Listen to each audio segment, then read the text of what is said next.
everyone. I hope you all are having a good morning, day, evening, or night, depending on where you're at. I'm Lord Pog, and welcome to Lord Pog Gaming. From time to time, my daughter will see a game and want me to play and review it. She doesn't do this often, so when she does have such a request, I set aside the time for her. All the games she's asked me to review can be found in the playlist, My Daughter's Picks, on the channel, and when you Golden Wonders are done here, you should go check them out. Do it! Do it! While you're here, don't forget to like, share, and subscribe if you haven't already. Sign my guest book being my clever terminology for leaving a comment. Doing this helps the channel grow and tells the algorithm that it should push a small creator like me more. If you want to help support the channel, then join my Patreon. You're Daisy if you do. Time and money are a big time constraint for me, and with enough support, I perhaps could do this full time. Not to mention it would just totally be awesome if you did. Totally? So be awesome.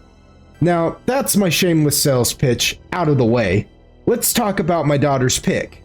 A post-apocalyptic trip into a world ravaged by a zombie outbreak, where the player takes control of an outpost that decides who survives and who doesn't. I'm talking about Quarantine Zone: The Last Check. So let's talk about it. Quarantine Zone: The Last Check is a first-person sim developed by Brigada Games and published by Devolver Digital. Released in January of this year, it's still a fairly new game, with Steam giving it very positive reviews. If you know how Steam reviews work, then you'll know, unlike sites like IGN and Kotaku who base their reviews solely on their politics, Steam reviews are community-based, prioritizing what actual gamers think over what the industry overlords believe we should think. Bloody peasant! Oh, what a giveaway! Did you hear that? I digress though. Let's stick with the topic at hand. The plot of Quarantine Zone: The Last Check is pretty straightforward. The player is given the assignment to determine who is and who isn't infected with the zombie virus. If cleared by a series of tests the player gets to perform on each survivor, then that survivor gets to come into a camp and await evacuation. If they are infected, however, then some hard decisions have to be made. Time to grow up. Honestly, I like this concept because if you're sure the survivor is infected with the zombie virus, then the player is tasked with sending that survivor to the liquidation tent, which is a tough decision because you're responsible for the survivors' lives. And there are times where you just aren't sure if the survivor is infected or not.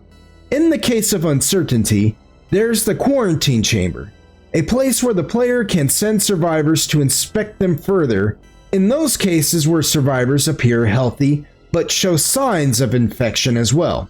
In a nutshell, Help! I'm in a nutshell! How did I get into this nutshell? the plot of Quarantine Zone: The Last Check is learning how to be the one who can make the tough decisions for the ultimate safety of the camp. Which brings me to the gameplay and all its various offerings. At first glance, Quarantine Zone, and you know what?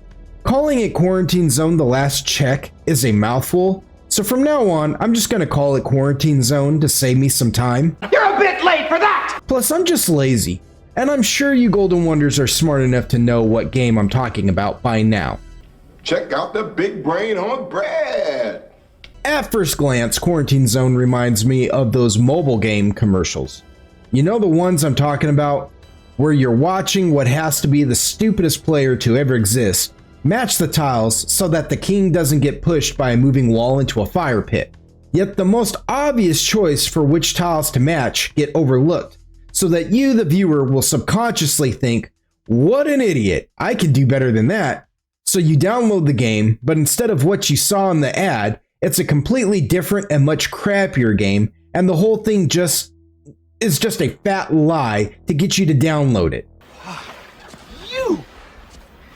You liar! Yeah, at first glance, Quarantine Zone has similar gameplay to games like that, which I know is going to get me some hate down in the comments. Oh, well, allow me to retort.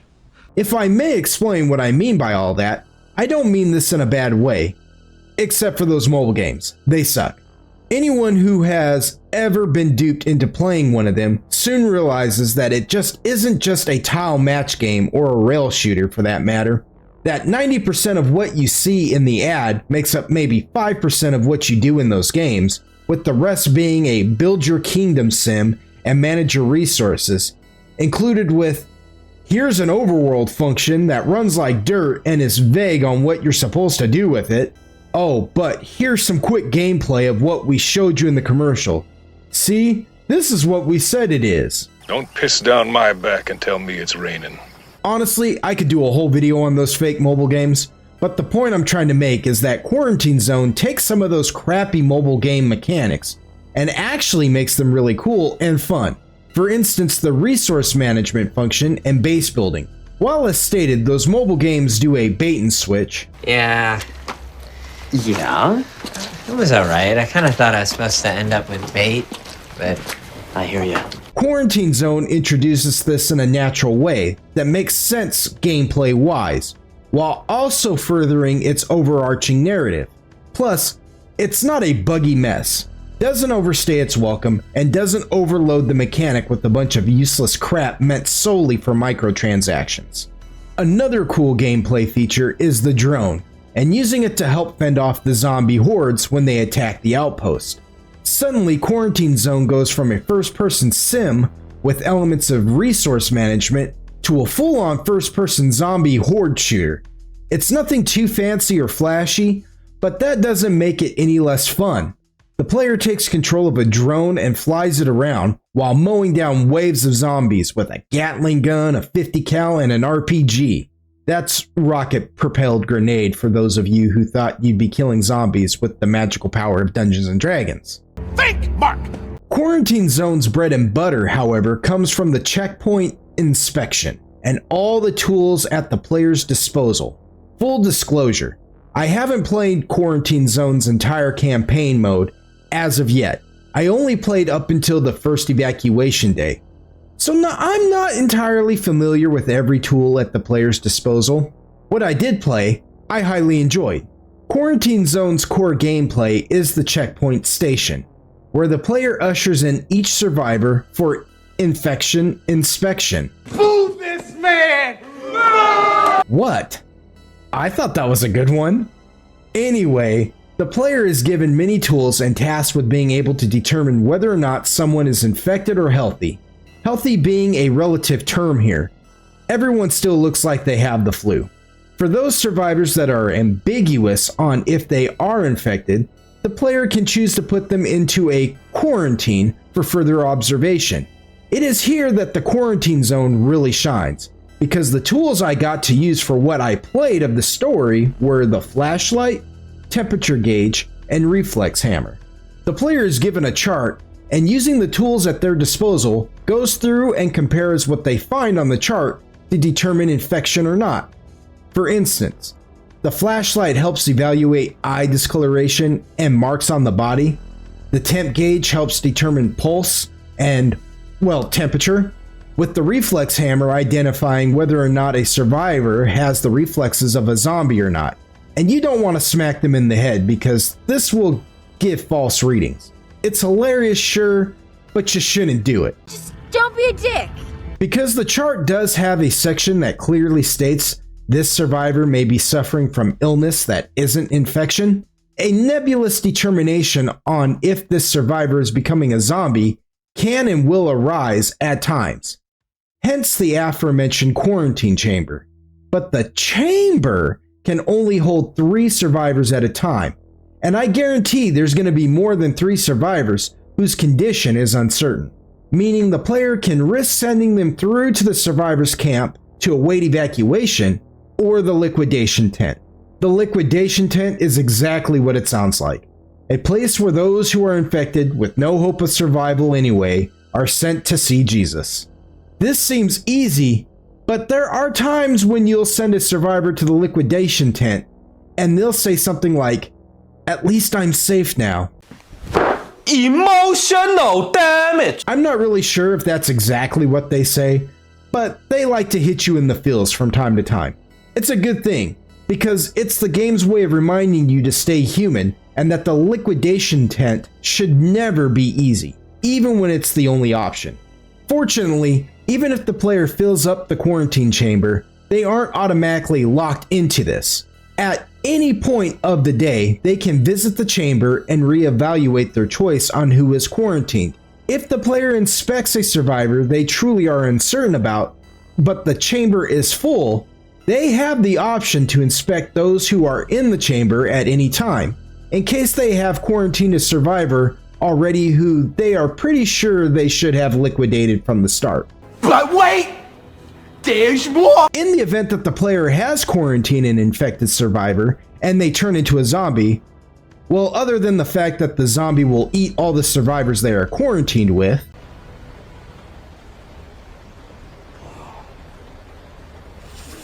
the player can activate a switch that tortures them in the chamber, which sounds like there's little consequence for being wrong here, except you've now lost possible survivors. The main objective of Quarantine Zone is meeting survivor quotas for evacuation day.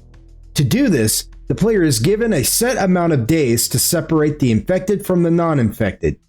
Usually it's like 5, although in the late stages the amount may shrink, I don't know. I still have to finish the game.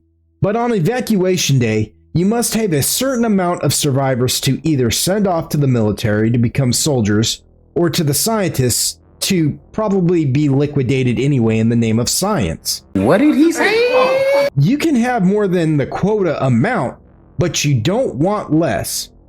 The level 1 survivor camp will hold up to 12 survivors, but that doesn't mean your quota will match that amount.